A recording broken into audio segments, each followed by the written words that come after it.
그런즉 너희가 어떻게 행할지를 자세히 주의하여 지혜 없는 자같이 하지 말고 오직 지혜 있는 자같이 하여 세월을 아끼라. 때가 악하니라. 그러므로 어리석은 자가 되지 말고 오직 주의 뜻이 무엇인가 이해하라. 술 취하지 말라. 이는 방탕한 것이니 오직 성령으로 충만함을 받으라. 시와 찬송과 신령한 노래들로 서로 화답하며 너희의 마음으로 주께 노래하며 찬송하며 범사에 우리 주 예수 그리스도의 이름으로 항상 아버지 하나님께 감사하며 그리스도를 경외함으로 피차 복종하라. 아내들이여 자기 남편에게 복종하기를 좋게 하듯 하라. 이는 남편이 아내의 머리됨이 그리스도께서 교회의 머리됨과 같음이니 그가 바로 몸의 구주시니라. 그러므로 교회가 그리스도에게 하듯 아내들도 범사에 자기 남편에게 복종할지니라. 남편들아, 아내 사랑하기를 그리스도께서 교회를 사랑하시고 그 교회를 위하여 자신을 주심같이 하라. 이는 곧 물로 씻어 말씀으로 깨끗하게 하사 거룩하게 하시고 자기 앞에 영광스러운 교회로 세우사 티나 주름 잡힌 것이나 이런 것들이 없이 거룩하고 흠이 없게 하려 하심이라. 이와 같이 남편들도 자기 아내 사랑하기를 자기 자신과 같이 할지니 자기 아내를 사랑하는 자는 자기를 사랑하는 것이라. 누구든지 언제나 자기 육체를 미워하지 않고 오직 양육하여 보호하기를 그리스도께서 교회에게 함과 같이 하나니 우리는 그 몸의 지체임이라. 그러므로 사람이 부모를 떠나 그의 아내와 합하여 그 둘이 한 육체가 될지니 이 비밀이 크도다. 나는 그리스도와 교회에 대하여 말하노라. 그러나 너희도 각각 자기의 아내 사랑하기를 자신같이 하고 아내도 자기 남편을 존경하라.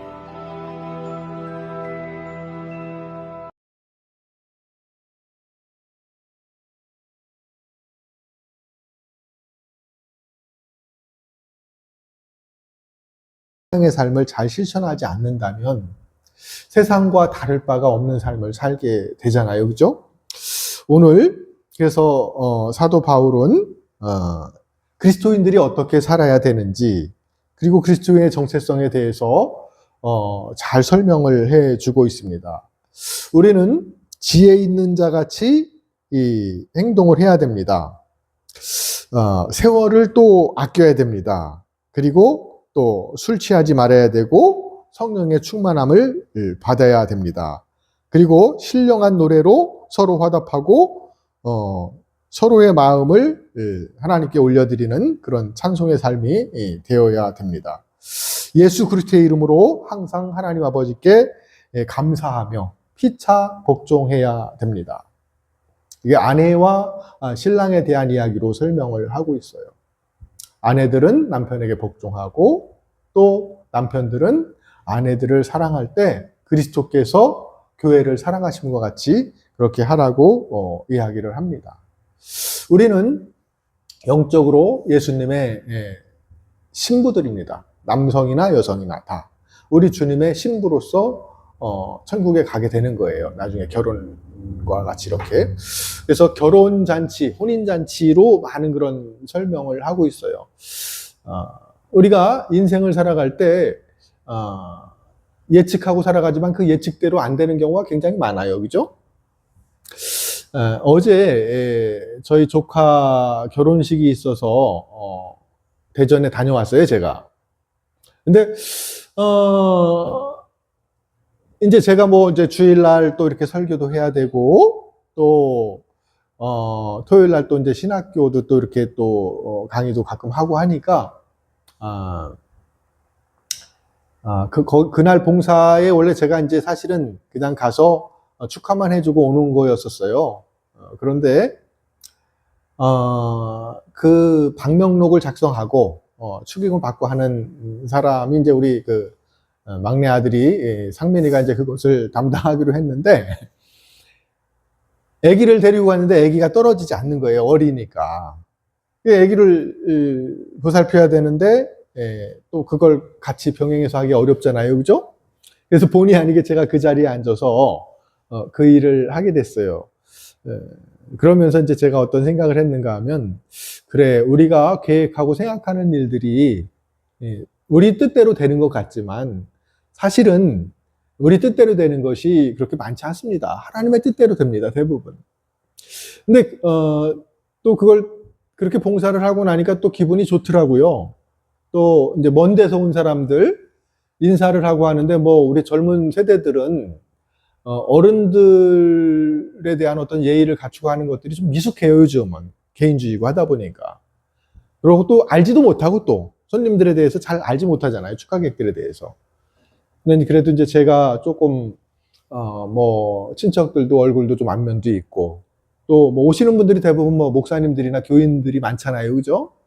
이렇게 서로 이제 인사도 나누고 그렇게 하면서 하나님께서 또 이렇게 또 봉사할 수 있는 기회를 줘서 참 감사하구나. 그리고 또 그런 일을 할 때 가장 불편한 게 뭔가 하면은 계산이 안 맞을 때 굉장히 불편해요. 책임을 맡고 있는데. 근데 계산이 너무 정확하게 잘 맞아서 그것도 또 감사하고. 우리가 모든 것에 감사하는 삶을 사는 것이 훈련되지 않으면 그럴 때 왜 내가 이걸 또 갑자기 맡게 됐지? 이렇게 불평할 수도 있거든요. 근데 감사가 훈련된 사람들은 어떤 상황에서도 하나님을 신뢰하고 감사하는 그런 삶을 살게 됩니다. 예를 들어서 참 이게 비유가 맞을는지 모르지만은 내게 어떤 그런 안 좋은 일이 생겼을 때 대부분 사람들은 거기에 대해서 굉장히 화내고 분을 냅니다. 그런데 감사가 훈련된 사람들은 그런 상황에서 하나님의 뜻을 구하게 되고 하나님의 지혜를 구해서 그 고난을 통해서 오히려 감사의 조건들을 만들어 나가고 또 신앙을 갖다가 성장시키는 그런 아주 훌륭한 그런 삶을 살아냅니다. 오늘 아마도 감옥에서 갇혀 있으면서도 교회를 사랑하면서 권면하는 바울의 삶이 그렇지 않은가 생각을 합니다.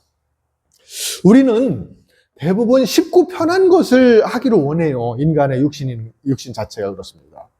부부간에도 왜 다툼이 있습니까? 서로에게 바라는 것들이 많아요. 그런데 신앙인들은 어떻게 살아야 되는가 하면은 서로가 바라기보다는 바라는 것들을 해주는 쪽에 서야 됩니다. 아내가 원하는 것, 아내가 싫어하는 것 하지 말아야 되죠. 어떤 목사님 그 말씀 하시더라고요. 정년퇴직하고 집에서 하루 3끼를 먹는 남편을 바라볼 때 그 아내 입장에서 뒤통수도 바라보기가 싫을 정도로 다 밉다는 거예요. 어디 나가지도 않고 때가 되면 와가지고서 밥 달라고 하루 3끼를 갖다 꼬박 얘기를 하면은 아내 입장에서 뒤통수를 바라보기도 참 꼴보기 싫고 그런 상황이 있을 수가 있다는 거예요. 그럼 남편은 어떻게 행동해야 될까요? 이거 당신이 해주는 거 당연한 거 아니야? 이렇게 생각하면 안 돼요. 아내가 만약에 그걸 싫어한다면 칼국수집 하나라도 이렇게 정해놓고 가서 한 끼 정도는 거기 가서 해결할 수 있어야 됩니다. 이게 사랑하는 거예요. 이스라엘 백성들이 애굽에서 나왔을 때에 모세가 가나안 땅의 정탐꾼들을 뽑아서 보냅니다. 각 지파별로. 12명의 정탐꾼을 뽑아서 보냈는데 보고 와서 보고하는 내용이 달라요. 10명의 정탐꾼들은 우리가 보기에 그 사람들은 너무나 기골이 장대하고 거기에 비교했을 때 우리 메뚜기 같기 때문에 절대로 우리가 그들과 싸워서 이길 수가 없다고 낭망합니다. 그런데 여호수아와 갈렙은 생각이 달라요. 맞다! 그들이 보기에 우리는 참 초라해 보일 수 있다. 그들이 기골이 장대하고 철병거를 가지고 있고 뭐 대단한 그런 힘을 가지고 있기 때문에 우리가 그들에게 작게 보일 수도 있지만 하나님이 함께 하시면 우리가 능히 그들을 쫓아낼 수 있다는 그런 믿음의 말을 갖다가 합니다. 결과가 어떻게 됐어요? 광야에서 20세 이상으로 60세까지 사람의 숫자를 셀 때 이제 그 작년의 숫자를 그렇게 세거든요. 그 사람들이 광야에서 다 죽고 가나안 땅에 들어가지 못하고 여호수아하고 갈렙만 가나안 땅에 들어가는 복을 받게 됩니다. 하나님을 의지하는 것이 지혜예요. 지식의 근본, 지혜의 근본이 하나님을 의지하는 거예요. 근데 세상 사람들은 하나님을 의지하기보다는 인간의 사상이나 어떤 화려하고 멋있는 것을 쫓아 살아가는 경우가 굉장히 많아요. 정탐꾼으로 갔을 때 나이가 40세였던 갈렙이 나중에 가나안 땅에 들어가서 땅을 분배받는데 제비를 뽑아서 땅을 분배받아요, 대부분. 왜? 왜 제비를 뽑겠습니까? 거기에 대해서 불평이 없어야 되거든요. 누구나가 편하고 좋은 것을 원해요. 화려하고 기름진 땅을 원합니다. 근데 지금도 땅값을 비교해 보게 되면은 평지가 산지보다 값이 비싸요. 도시 땅값이 뭐 시골의 산 값보다 엄청나게 비싸잖아요. 그죠? 한평 가격이. 예전에는 농경사회였기 때문에 이 평야의 땅은 훨씬 더 비쌌습니다. 그리고 평야에다가는 집도 질 수 있고 여러 가지 일하기가 편하잖아요. 근데 산 같은 데는 굉장히 올라가기도 힘들고 농사 짓기도 힘들고 삶 자체가 굉장히 불편합니다. 근데 여호수아 앞에서 갈렙이 하는 얘기가 그런 얘기예요. 제가 40살 때 가나안에 정탐꾼으로 갔을 때 그렇게 보고했을 때 하나님이 함께 하시면 우리가 능히 쫓아낼 수 있다고 한 것처럼 지금 내 나이가 85세임에도 불구하고 아직까지도 기운이 쇠하지 않았기 때문에 나에게 저 헤브론 땅, 저 산을 달라고 요구를 합니다. 갈렙의 믿음은 대단한 거예요. 아마 그 지파들 중에서 제비 뽑거나 할 때 이 헤브론 땅을 갖다가 달라고 하는 사람은 한 명도 없을 거예요. 왜? 거기는 철병가가 있고 아주 기고리장당한 안악 자손들이 살고 있고 거기에 비교했을 때 그것을 정복할 수 있는 가능성은 거의 없어요. 그렇기 때문에 대부분의 지파들은 12지파들은 제비를 뽑았을 때 그 땅이 자기에게 당첨되게 되면 어떻게 될까 봐 걱정을 했을 거예요. 그러나 85세가 된 갈렙은 담대하게 그걸 요구를 합니다. 철병거가 있고 안악자손이 살고 있다 할지라도 하나님이 함께 하시면 내가 저 산지를 능히 얻어낼 수 있다는 그런 믿음이 있었던 겁니다. 그래서 이 여호수아가 그 헤브론을 갈렙에게 주고 갈렙은 실질적으로 그 85세의 나이에 그 험준하고 기골이 장대한 사람들 누구도 그곳을 갖다 허락받기를 갖다 거부했던 그 땅을 점령해 나가는 모습을 볼 때 하나님을 의지하는 것이 얼마나 귀한 것인 것을 우리가 느낄 수가 있습니다. 우리 하나님의 사람들이 세상 가운데 살아가다 보면 우리보다 더 잘 살고 우리보다 더 많이 좋은 것 먹고 화려하게 사는 사람들을 볼 때 초라하게 되는 그런 상황들이 있을 수가 있어요. 근데 오늘 사도 바울은 감옥에 있으면서도 그리스도인의 삶이 어떠해야 되는지를 몇 가지로 요약을 해서 이야기를 합니다. 지혜롭게 행해야 된다는 거예요. 성령의 충만을 받아야 된다는 거예요. 그리고 술 취하거나 이렇게 해서는 안 된다는 거예요. 그리고 피차 사랑 안에서 몸을 세워 나가야 된다는 것입니다. 제가 참 감사했던 게 뭔가 하면 37살까지 내 주먹으로 세상과 싸워 이기길 바라면서 성공하길 바라면서 살았지만은 결과적으로 어떤 일을 닥쳤는가 하면 공장에 불이 나서 쫄딱 타버리면서 그동안의 꿈이 사라지는 그런 일을 경험한 적이 있습니다. 그때까지만 해도 예수 믿는 사람들을 참 제가 우습게 봤었어요. 왜 그 귀한 시간을 낭비하는가? 거기 가서 기도하고 신앙생활하는 것이 시간 낭비로 봤어요. 제가 봤을 때는. 그리고 하루라도 더 일찍 돈을 벌고 절약해서 성공하고픈 그런 욕망이 있었죠. 근데 참 화재가 나서 쫄딱 망하고 나니까 그런 생각이 드는 거예요. 야, 참 인간의 노력이 이런 재앙 앞에는 참 아무런 그런 효력을 발생할 수가 없더라고요. 보니까 잿더미가 된 그런 상황에서 그때 제가 하나님을 조금 생각하면서 교회를 생각했던 것 같아요. 결과적으로 이제 그런 믿음을 하나님께서 보시고 저를 구원해 주셨는데 교회를 가서 신앙생활을 하는데 너무 기쁜 거예요.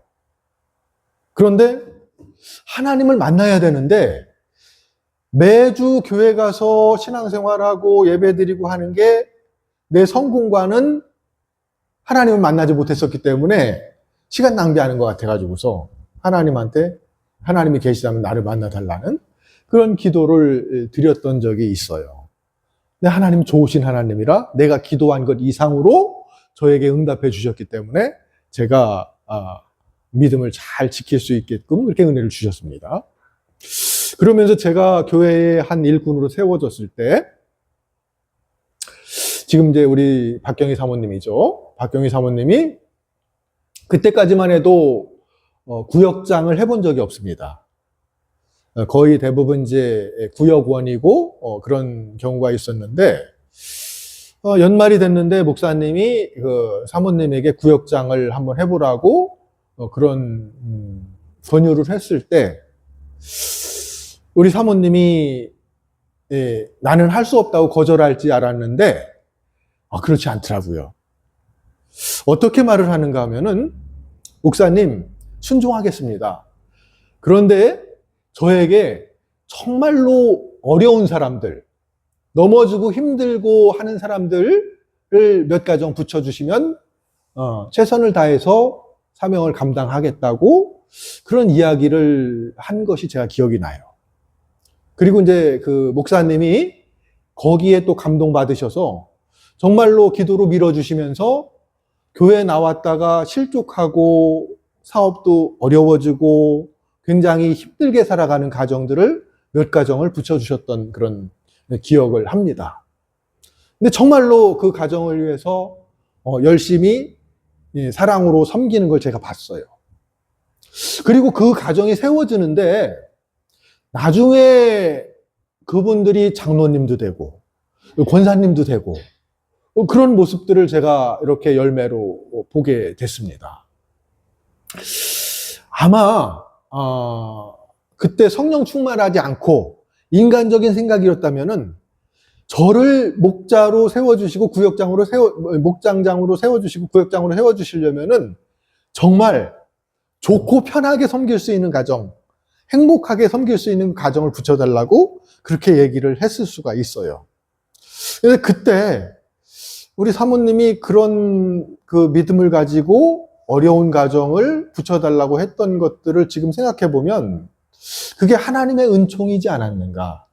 우리 가정을 세우고 믿음 안에서 하나님의 복을 받기 위한 어떤 그런 상황들로 이렇게 이어진 것이 아닌가 생각이 듭니다. 우리도 그렇습니다. 우리가 인생을 살아가면서 정말로 내가 가는 그 지역이, 내가 가는 그곳이 정말 화려하고 맛있고 누릴 수 있는 그런 자리만을 원하면서 나아가기를 갖다 바라는 것이 우리의 육신의 생각이에요. 그러나 우리는 그 자리를 박차고 우리 집사님들처럼 소외되고 가난하고 힘없는 그런 노인분들을 섬기면서 복지의 일을 하는 우리 집사님들 생각할 때 제가 너무나 감사합니다. 완벽하지는 않다 할지라도 애쓰는 모습이 그런 사람들에게 나아가서 그리스도의 사랑을 쏟고 그들의 노년의 삶을 조금이라도 도울 수 있는 일을 그런 직업들을 선택해서 나아가는 그런 모습들을 볼 때 너무나 존경스러워요. 제가 지난 목요일인가 어떤 신학교에서 연락이 와서 어떤 견적 때문에 한번 간 적이 있습니다. 근데 그 교회를 가보니까 신학생이 한 7명 정도 된다는 거예요. 근데 목사님이 63세가 되셨는데 파킨슨병에 걸리셨어요. 젊으신데. 제가 그 목사님을 한 10년 전에 뵀을 때만 해도 건강하시고 미남이시고 멋졌고 거기에는 정말 훌륭한 일꾼들이 많아서 참 부러웠던 적이 있어요. 근데 제가 거기 가서 일을 해줄 때에 아마 저한테 아마 좀 이렇게 약간 불편하게 했던 그 분들이 아마 있었나 봐요.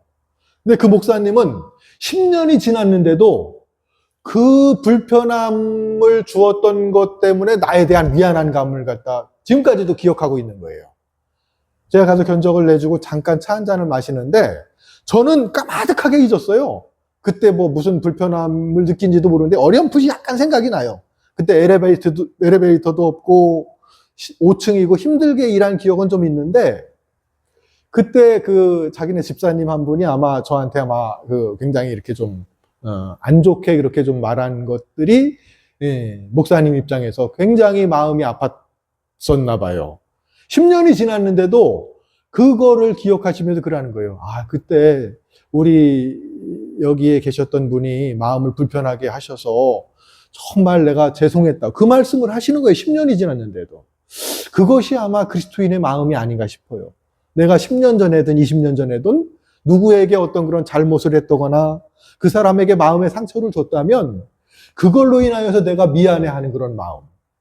이런 마음을 가지고 있고 그리고 언젠가 기회가 된다면 그런 이야기를 갖다 해주었을 때 제가 굉장히 감동을 받았어요. 나는 그거 다 잊어버렸는데 이 목사님은 그렇게 힘들고 어려운 길을 가시면서 자기 몸에 병까지 얻고 계시면서도 그 신학교를 근데 그 학교가 또 그렇게 재정이나 이런 게 풍족하지가 않더라고요, 보니까. 섬기는 이렇게 성도님들이 없어요. 우리 교회보다도 오히려 더 열악한 거예요. 그래서, 참, 우리가 이 세상 가운데서 모든 것이 결정나는 게 아니구나. 그 목사님이 그 아픈 몸을 이끌고서도 그렇게 신학교를 하는 걸 보게 되면은 그게 어찌 보면은 하나님께서 자기를 부르시고 그 사명을 주셨기 때문에 그거에 충성하는 그런 모습이거든요. 우리 그리스도인들은요, 누구에게나 다 사명이 주어집니다. 그 사명을 위해서 끝까지 달려가는 모습이 하나님 보시기에는 너무나 귀한 거예요. 아담이 갈비뼈에서 하나님께서 이제 그 독처하는 것이 좋지 않기 때문에 돕는 배필로서 이제 하와를 지어서 부부 관계를 맺어서 두 아들을 낳잖아요. 가인과 아벨을 낳잖아요. 그죠? 근데 가인과 아벨이 예배를 드렸는데 하나님께서 가인의 예배는 받지 않았고 아벨과 아벨의 예배는 받으셨단 말이에요. 그리고 그 가인은 또 그것에 분개해서 들로 데려가서 동생을 살인하는 최초의 살인지가 되는 그런 일을 저질렀어요. 근데 왜 하나님께서는 가인과 가인의 예배를 받지 않고 아벨과 아벨의 예배를 받았다고 성경에 기록했을까요? 하나님 마음이시겠죠. 하나님은 너무나 공의로우시고 사랑이 많으신 분이시고 모든 걸 아시기 때문에 아마 가인과 가인의 예배를 받지 않은 이유는 가인의 삶이 거룩하지 못하고 그랬을 수가 있어요. 그런데 성경에서는 가인과 아벨이 어떻게 살았다는 내용이 나오기 이전에 예배를 드린 걸로 나와요. 그리고 하나님께서 아벨과 아벨을 받았다고 하는데 저는 그 구절을 보면서 어떤 생각을 했는가 하면 가인은 곡식으로 예배를 드렸고 아벨은 양의 첫 새끼로 예배를 드렸어요. 근데 성경의 제사를 보게 되면 곡식 제사가 없는 게 아닙니다. 소제, 곡식으로 제사 지내는 게 분명히 있어요. 하나님이 곡식 제사는 안 받고 짐승 제사는 받고 그런 의도가 아니거든요, 사실은.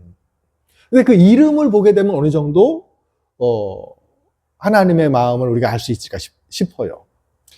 아벨이라는 이름은 히브리어로 헤벨이라는 이름 그 뜻에서 유래된 거거든요.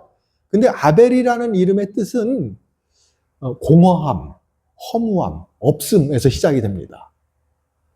그러니까 인간이 하나님을 아는 지식에 있어서 하나님은 창조주고 인간이라는 존재는 얼마나 하나님에 비교했을 때 허망하고 가치가 없고 나약한 존재인지 자기 주제를 아는 것이 참 중요하다는 걸 제가 설명을 드렸잖아요. 예수님께서 아버지는 농부고 나는 포도나무 너희는 나뭇가지다. 그만큼 피조물의 위치를 정확하게 아는 이름이 아벨이라는 이름일 수가 있습니다. 하나님과 비교했을 때 나는 참으로 보잘것없는 지렁이와 같은 존재, 지렁이 같은 너 야고바 이런 구절들이 상당히 많이 나와요. 성경에 보게 되면. 그만큼 인간의 자존심이 높아지고 하나님처럼 되려고 하는 것들이 내려져야 되는 겁니다. 근데 가인이라는 이름은 그와 정반대되는 이름. 소유하다. 그리고 뭔가 쟁취하고자 하는 창 같은 거 이런 그런 이름이 들어가 있습니다. 하나님과 비교했을 때 인간의 자리가 얼마나 낮은 존재인지를 깨닫는 순간부터 하나님을 믿을 수가 있는 그런 자격이 주어진다는 얘기를 제가 많이 했는데 갈렙이나 이런 사람들이 그런 사람이지 않은가 싶어요. 하나님이 함께 해주셨을 때, 능력이 많으신 하나님이 함께 해주면 아무리 기골이 장대하고 힘이 있는 그런 안악 자손들이 있다 할지라도 그건 아무것도 아니라는 거예요. 하나님이 함께 해줬을 경우에는. 그래서 우리가 이렇게 바울처럼 정말로 세상 풍조를 따라가지 않고 하나님의 지혜를 구하면서 살아간다면 하나님께서 기뻐하시는 그런 우리가 예배를 드리고 하나님께서 받아주시는 그런 우리의 삶이 되지 않을까, 그런 생각을 하게 됩니다. 우리는 창조주 하나님으로부터 이 모든 것이 지어지고 그분 손에 있다는 것 갖다 잊어서는 안 됩니다. 세상의 철학이나 어떤 그런 교훈이나 종교들을 보게 되면 비슷한 부분들이 굉장히 많이 있어요. 근데 우리가 성경을 이해할 때 타종교와 비슷하게 보면은 성경을 하나님의 의도와는 굉장히 다르게 해석하는 거예요. 어떤 사람들은 그렇게 얘기하죠. 천국에 가는 길이 이 길도 있고 저 길도 있고 많은 길이 있는데 한쪽 길을 선택한 거야. 이렇게 얘기하는 사람들이 굉장히 많습니다. 그들은 하나님을 전혀 이해하지 못하기 때문에 그래요. 말씀 되시고 창조주가 되시고 우리를 위해 자기 몸을 내어주심 같이 하신 그 예수님. 이 예수님이 얼마나 우리를 사랑하시는지, 그리고 우리는 정말 먼지만도 못한 존재인데도 그렇게 사랑하시는 그런 하나님의 마음을 알 때에 우리가 그리스도를 그 안에서 정말 경배를 드릴 수 있는 그런 자격이 주어지지 않는가 싶습니다. 불교만 생각해도 그래요. 불교 같은 거 이렇게 생각해 보십시오. 어찌 보면은 예수님과 부처님을 동일시하는 그런 세상 사람들이 굉장히 많잖아요. 그죠? 근데 복음을 모르고 하나님의 영이 임하지 않았기 때문에 그렇습니다. 비슷한 게 많아요, 사실은. 봉사하는 거, 구제하는 거, 도시, 비슷하잖아요. 절에 가도 이렇게 가난한 사람 돕고 이렇게 하거든요. 그리고, 부처님은 사실은 무신론을 주장을 했어요. 왜 그런가 하면 그 인도 힌두교 사회가 그 당시에 계급사회였어요. 브라만, 크샤트리아, 바이샤, 슈드라, 불가투청린 이런 피라미드 형태의 어떤 그런 신분이 있는데 그들의 사상은 어떤 건가 하면 전생에 죄를 많이 짓게 되면 노예로 태어난다는 거예요. 더 많이 죄를 짓게 되면 불가측 천민으로 태어난다는 거예요. 질병 가운데. 그래서 그 신분에 맞는 삶을 살아야 된다고 주장을 하는 거예요. 그 힌두교가. 근데 부처가 태어나서 보니까 너무나 사람들을 갖다가 착취하는 거예요. 위의 계급들이. 그런 이상한 그 문헌을 만들어서 완전히 노예로 만들어 버리는 거죠. 그리고 그 당시에 농사 짓고 힘든 일 하는 사람들, 그 계급들은요, 가축이 굉장히 큰 몫을 합니다. 이 소가 없으면 농사를 못 져요. 시골도 우리도 어렸을 때 그랬거든요. 아주 이 힘쓰고 밭 잘 가는 소 하나 있으면 아주 최고 쳤어요. 우리가 그런 소가 있었습니다. 그런데 그 농경 사회에서 그런 것들로다가 농사를 져야 되는데 그 소를 잡아서 각종 수많은 신들을 만들어서 제사를 막 지나게 하는 거예요. 부처님 보니까 이건 아닌 거예요. 야, 이 농민들 고생하고 저 사람들 저렇게 고생하는데 이 왕족들, 아주 큰 군인 계급들, 승려 계급들이 그들을 착취하기 위해서 만신을 만들어 놓고 이 신에도 제사하게 돼. 근데 그때마다 그냥 소를 잡아서 바치게 하네요. 그 많은 소가 희생될 때에 농민들은 얼마나 힘들겠습니까? 그래서 부처가 아니다. 이거 잘못된 거다. 소 같은 거 이렇게 바쳐서 이렇게 제사하는 거 이런 거 잘못된 거고 너희들이 깨달음을 알게 될 것이다 하면서 그 깨달음을 얘기를 한 거거든요. 이거는 인간이 아주 죄에 빠져 있기 때문에 밑에 하층민들을 묶어놓고 지배하기 위한 수단으로 그런 경전을 만들고, 베다의 경전이 그래요. 그런 거 보게 되면은. 그러다 보니까 실질적으로 부처가 한 역할이 많아요. 제사제도가 그때부터 사실은 소 잡고 이런 거 없어졌습니다. 오히려 그때부터는 소를 갖다 숭배하게 돼요. 제사가 뭘로 바뀌었습니까?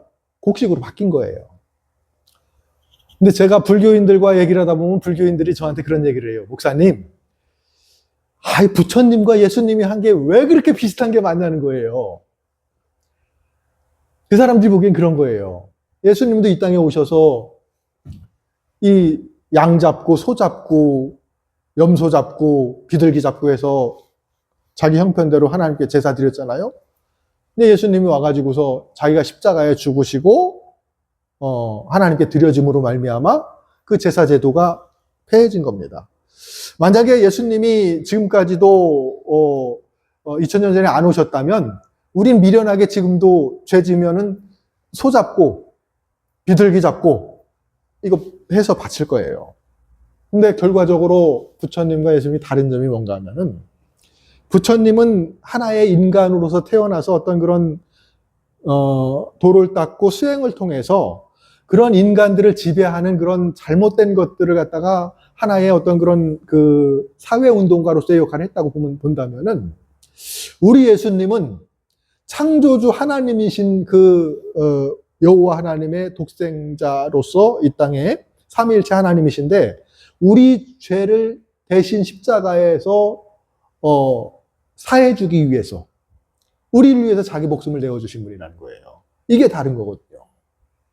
우리는 성경을 읽을 때에 윤리적이고 도덕적인 걸 갖다 무시하라는 얘기는 아니에요. 제가 하는 것은. 그러나 잘 살아서 천국 가자 이런 정도의 그 인간적인 시각에서 성경을 읽는다면은 하나님의 의도하고는 상당히 멀게 온 거예요. 우리는 본성 죄인이기 때문에 하나님께서 요구하는 수준을 따라잡을 수가 없습니다. 모든 율법 다 지켰다고 호언장담하고 예수님 앞에 섰던 부자에게 너 부자지만은 가난한 자들에게 그거 나눠주고 나를 쫓으라는 거예요. 또 가늠한 자에게는 뭐라 그러죠? 가늠 안 하고 다 바리새인들 했을 때 마음속으로 음욕을 품었으면 가늠한 거 지옥불에 들어간다는 거예요. 하나님의 요구 수준에 맞춰서 우리가 완벽하게 시적 경지에 오른다는 것 자체가 큰 교만이고 오만인 거예요. 그래서 우리는 언제나 예수님의 피가 필요하고 예수님의 보혈이 있지 않고서는 그 어느 누구도 하나님의 율법의 수준에 도달할 수 있는 자가 없다는 걸 갖다가 예수님께서는 그 당시에 스스로의 노력과 봉사와 행위로서 구원을 받으려고 했던 종교 지도자들에게 와서 너희들 이만큼 지키면 될 거라고 생각하지만 큰 오산이야. 하나님께서 요구하는 수준은 그게 아니야. 이런 걸 깨닫는 거예요. 복음이라는 것은. 나는 죄인 중에 죄인이고 괴수 중에 괴수로구나. 사도 바울이 그걸 깨닫는 거예요. 사도 바울 율법에 흠이 없이 살았다고 해요. 본인이. 공부할 만큼 했고 참 많은 그런 좋은 지파에서 태어나서 바리새인 중에 바리새인 중이고 그런 육체적인 자랑을 함에도 불구하고 나중에 그렇게 살았던 자기의 모습을 돌아볼 때에 어떤 행위를 통해서 하나님을 기쁘시게 하고 하나님의 어떤 요구 수준에 이르려고 노력하면서 교만했던 자기 자신을 바라볼 때에 자격 없는 자기를 부르셔서 사도 중에 지극히 작은 자기를 부르셔서 이렇게 하나님의 은혜로 쓰임 받은 거에 대해서 크게 감사하거든요. 우리는 그것을 절대 잊어서는 안 됩니다. 우리에게는 정말 자격이 없습니다. 어떤 사람은 정말로 부유한 가정에 태어나서 손에 물 하나 묻히지 않고 잘 살다가 지옥으로 그냥 가는 사람이 있어요. 어떤 사람은 정말로 가난한 가정에 태어나서 고생 징그럽게 하고 병 들어가지고서 고통스럽게 살다가도 예수님의 은혜를 입어서 아브라함 낙원에서 기쁘게 천국으로 가는 사람이 있지 않습니까? 그래서 우리는 구원받기 위해서 내가 이렇게 살아야 되는 게 아니에요. 구원을 받았기 때문에 너무 감사해서 하나님의 자녀답게 마땅히 살아야 되는 것입니다. 그래서 교회의 사도 바울은 이 비밀을 풀어서 설명을 해주는 거예요. 에베소서 그렇잖아요. 창세전에 하나님께 계획하셨고, 우리가 이제 에베소서 이제 몇 시간이면 마치는데, 정말로 우리의 삶이, 하나님께 온전히 드려지는, 하나님을 온전히 신뢰하는 그런 삶이 되어야 될 줄 믿습니다. 기도하겠습니다. 하나님 아버지, 감사합니다. 우리가 세상을 살아가면서 감사할 조건들이 너무나 많고, 너무나 참, 많이 늘려 있음에도 불구하고, 그렇게 살아가지 못하는 때가 많이 있습니다. 하나님, 우리의 삶이 어떤 조건에서도, 고난을 통해서도, 기쁨을 통해서도, 날마다 하나님께 감사하며 영광 돌리는 삶을 살 수 있도록 우리를 붙들어 주시옵소서. 예수님의 이름으로 기도합니다. 아멘. 찬양하면서 521장으로 주님께 봉헌하면서 찬양을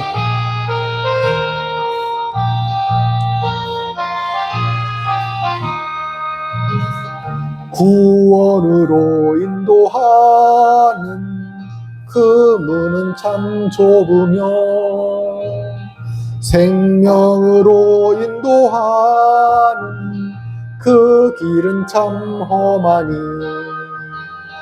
우리 몸에 지워있는 그 더러운 죄짐을 하나 없이 벗어놓고 힘써서 들어갑시다.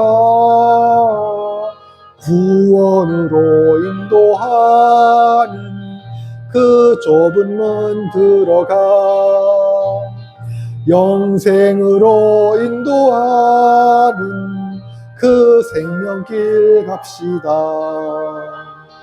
이 세상에 많은 사람 그 문으로 들어가 넓은 길로 인이라도 멸망으로 끝나니 세상에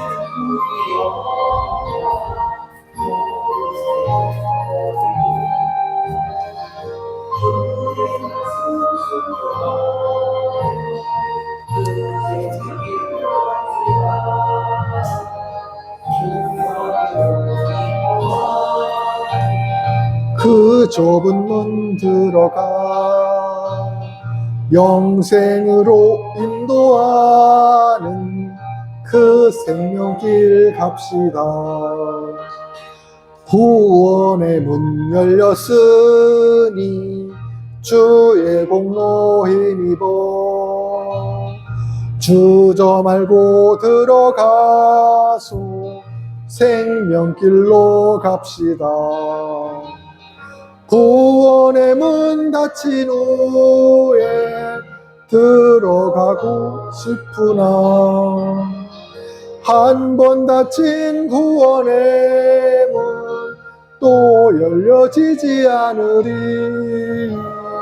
구원으로 인도하는 그 좁은 문 들어가 영생으로 인도하는 그 생명길 갑시다.